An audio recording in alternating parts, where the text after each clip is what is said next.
times are tough, but you don't need to let your business struggle. That's why we created the free Business Success Summit, where you'll learn how to grow and scale your business even through hard times.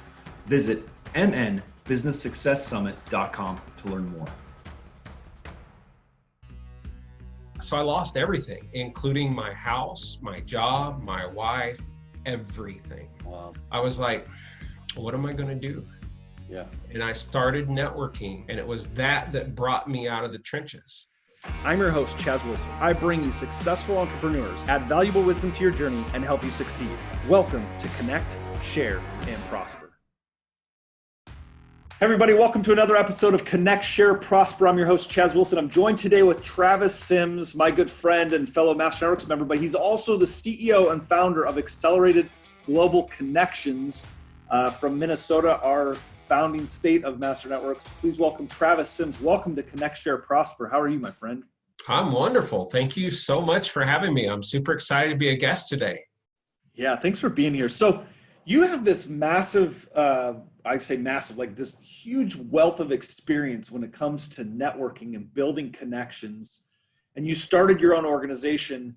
Tell us just quickly about ACG and how it started. Yeah, AGC, Accelerated Global Connections, is an open networking concept. So it's very event driven. It's centered around like a TED Talk experience, and where people will come together, have social conversation, drinks, appetizers, share a learning experience together, share what they learned from that experience, and build those relationships, cultivate, and so on. And it developed over just years of participating in multiple organizations and using little things that I loved and things that I didn't, and developing this concept. Wow, that's so awesome. And I think the thing for people to understand, and I love the concept, but before you launched this AGC, I may have said ACG when you started. It's all right. A lot of people do. That's okay. I was looking right at the logo too. I don't know. I'm dyslexic. So, but what I loved about it is when you and I met in Minnesota, we met in a little coffee shop with Sarah Bungie, who's a regional partner for Master Networks in Minnesota. And we were sitting there talking about it. At that time, you were in another networking organization. Some could see as competitors, but we sat down and we are always open, right? Part of the bond that we teach is to develop opportunities. And you shared with us this idea that you had.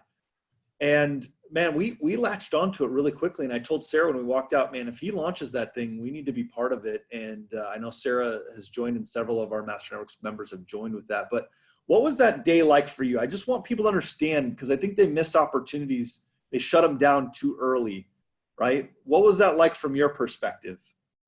Well, first of all, I was thankful for the opportunity to meet with you and Sarah has become such a close friend and such a sweetheart, and really just someone I can bounce ideas off of and share with. She's amazing. She's just fantastic resource for the region here in Minnesota, and enjoyed the opportunity to sit with you. First of all, not every CEO or world leader or thought leader is willing to sit down with maybe an unknown or someone that like, hey, do you want to come to this coffee shop? Who is this guy? Where did he come from? Oh, wait a minute. He spent the last 15 years with a competitor of ours. The fact that you're even open to see me was a big step. And from the moment I sat at the table with you, I immediately felt reassured. I felt just relaxed, that you had an open mind, that you were open to abundance. And I love the idea that we could build a bridge together. And I think you saw it the same way. Yeah.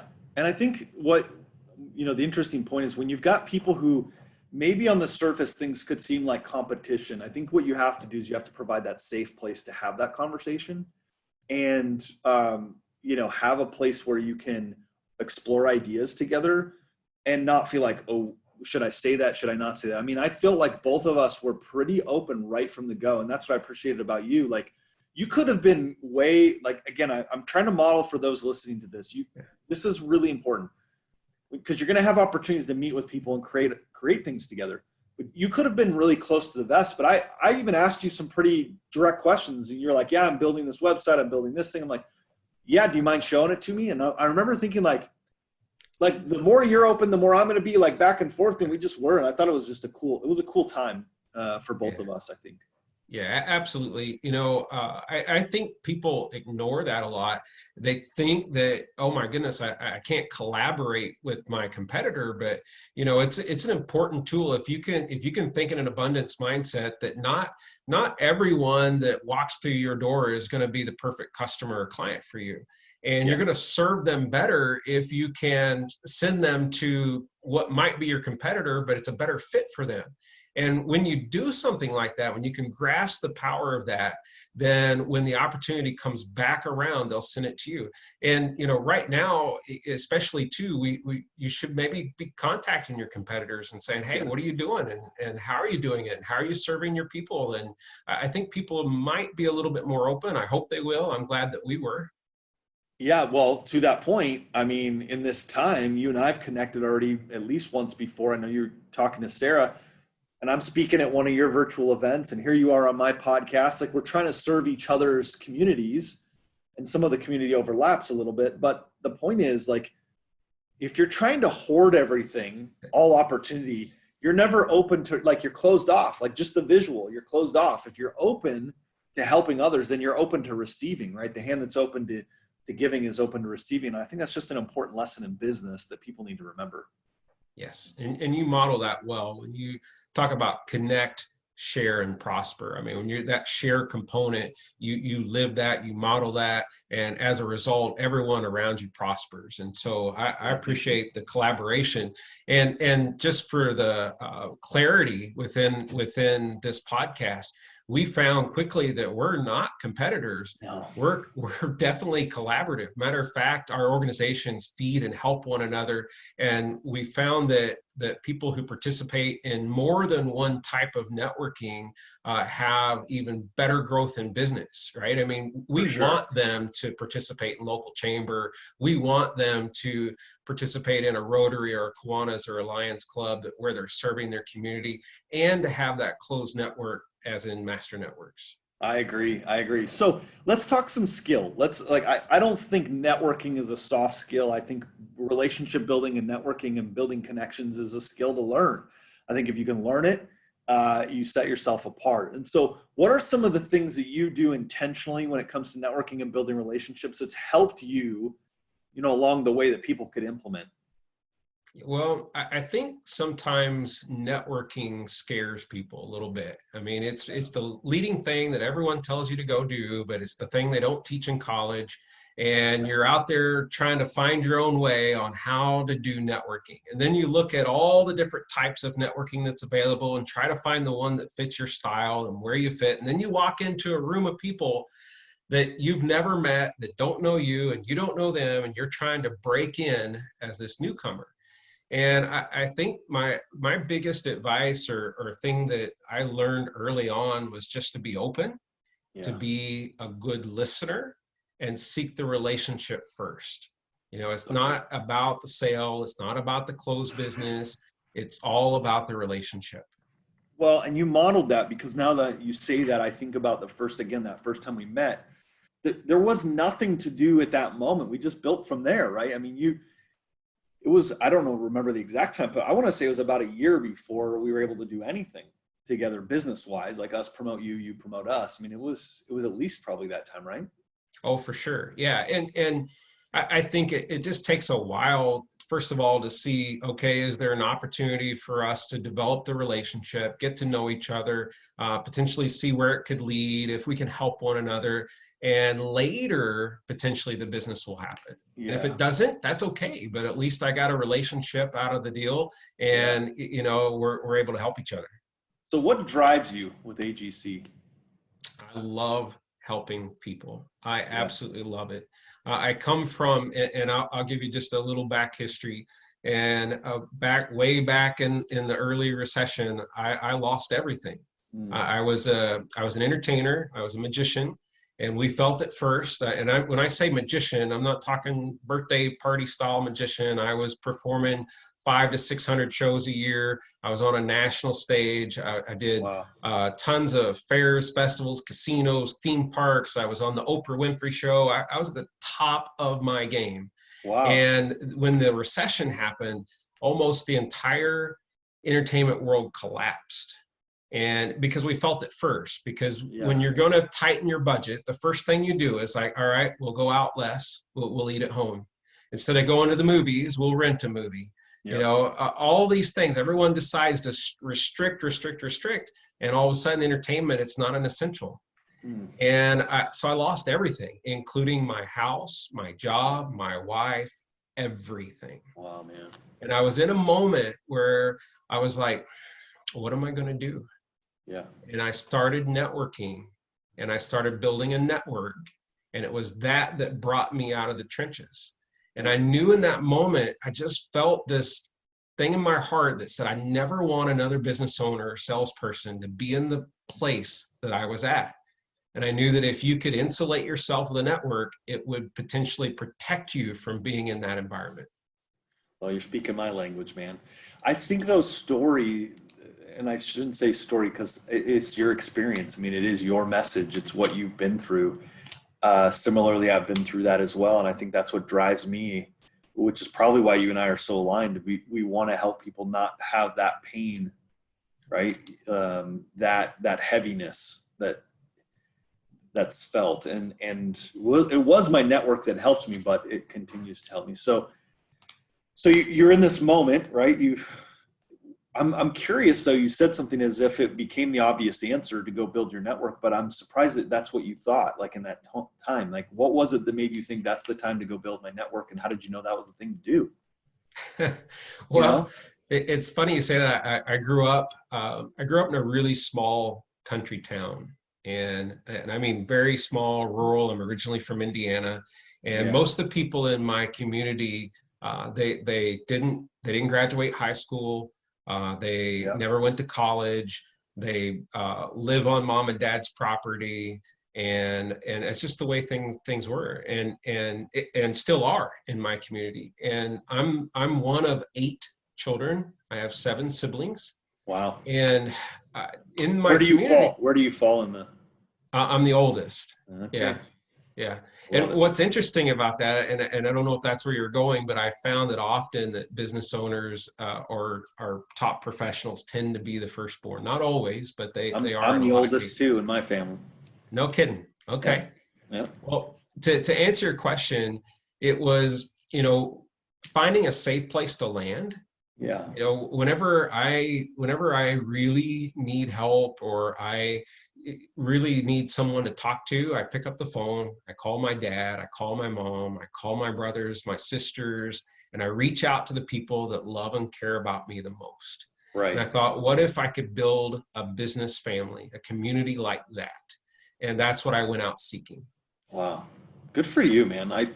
And I just think that sometimes when things get tough, that's when people isolate. So that's why I was asking you the question, like, why was it that became the thought you had? Because most people don't, man. When it gets tough, they self-isolate, they self-loathe, and obviously, like it seems like a natural thing to do, but that doesn't solve anything. It doesn't help you get and move forward and so forth. So how have you taken sort of that past message that you've got, that story, that feeling that you've got, and in this present time, what are you doing to grow AGC?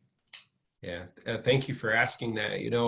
I've had the pleasure and honor of working in multiple organizations, closed networks, open networks. Like, I've been on some chamber boards, I've served in some nonprofit organizations, and I've really got to learn a lot working with different styles of networking and seeing what fits people's needs and how they're growing their business. And AGC was born from a collaboration of a lot of ideas and some of my own.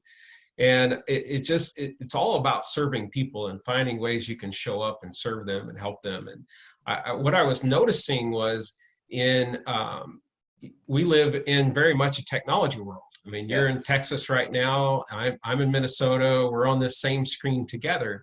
But previous to, and I don't mean to date this podcast too much, but previous to coronavirus and COVID-19, people were spending more time on their phone than their computer screens, I think. And maybe they still are. However, I think we're now missing the human connection, right? We're missing that hey, I'd love to be able to shake your hand through this screen right now or give you a big hug.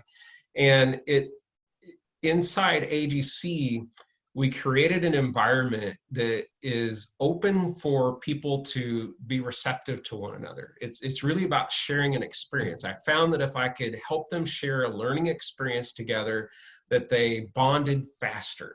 Yeah. And for me, I wanted to elevate learning, and I started looking at the way millennials were attracted to networking and the way that they were looking to grow. And I found that they loved social settings, they loved events, they loved technology, they loved podcasts, they love talks, they love to learn in that way. And I thought, if we're going to reach the next generation of business, this is a great way to do it. Man, it's so good. Yeah, it's been amazing to watch what you're doing and the growth of your organization. And really it's because you're a strong leader. And I think that's what business in every category needs. They need strong leadership right now that gets out and unifies their tribe, defines what that is, speaks directly to them. And I've noticed you do that. So what's the future look like for AGC right now, which might be a really tough question to answer in this kind of an environment, but knowing you, I'm going to guess you have you have your eye set on the vision, and what does that look like? Oh, thank you. AGC is only about 14 months old, so we are really a toddler. We're learning to walk at this point when it comes to an organization. But in 1 year's time here in Minnesota, we started AGC. I was member number 1. And I was member number 1 too of our.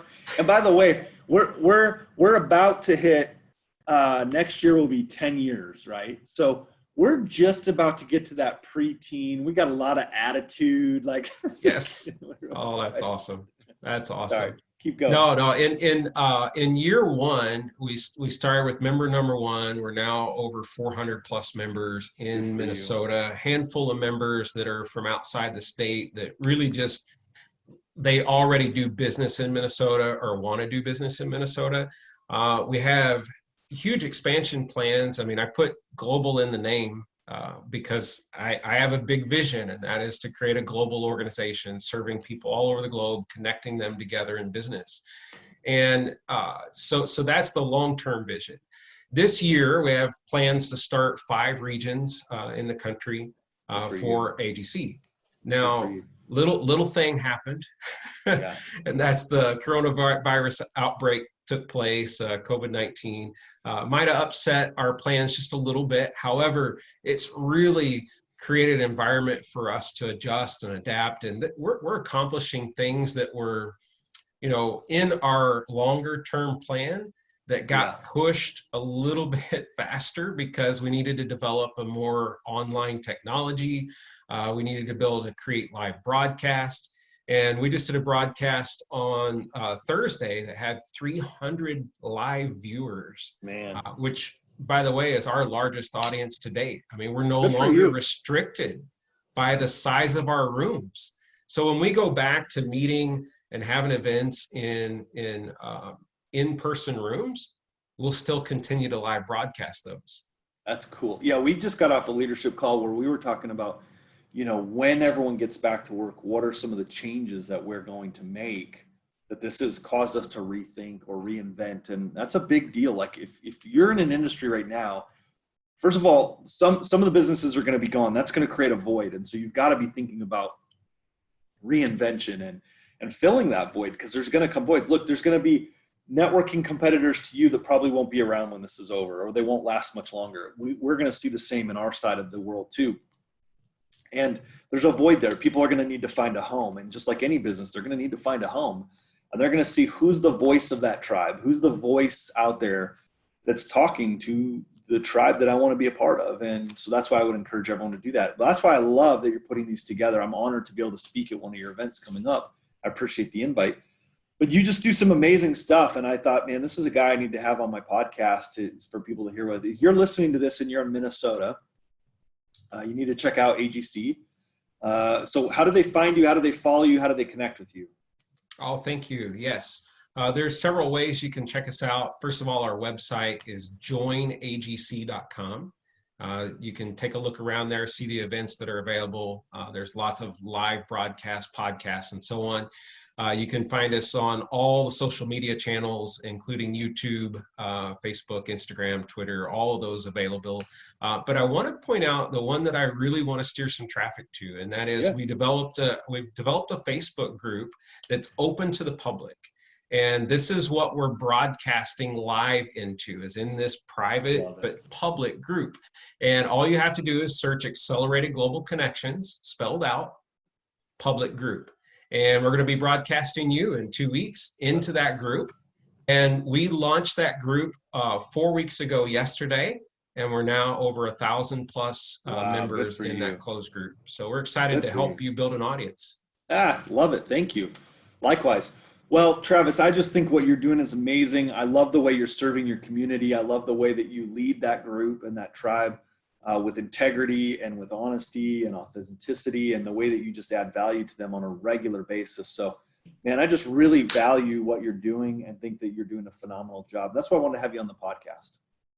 Well, thank you. It's a pleasure to be on the guest, and to be a guest, and what an honor it is to sit beside you and collaborate and share. You know, you've got 10 years of content that I'm absorbing, and I'm a constant learner, and I love it. Yeah. And it, you know, Master Networks is new to me. I came to Connect a year ago. And I met with you the year before that. And so Master Networks is new to me, and I'm loving the culture. It aligns so much with my personal core values and what we're creating inside AGC. And I think that just makes us huge referral partners. So thank you for the opportunity.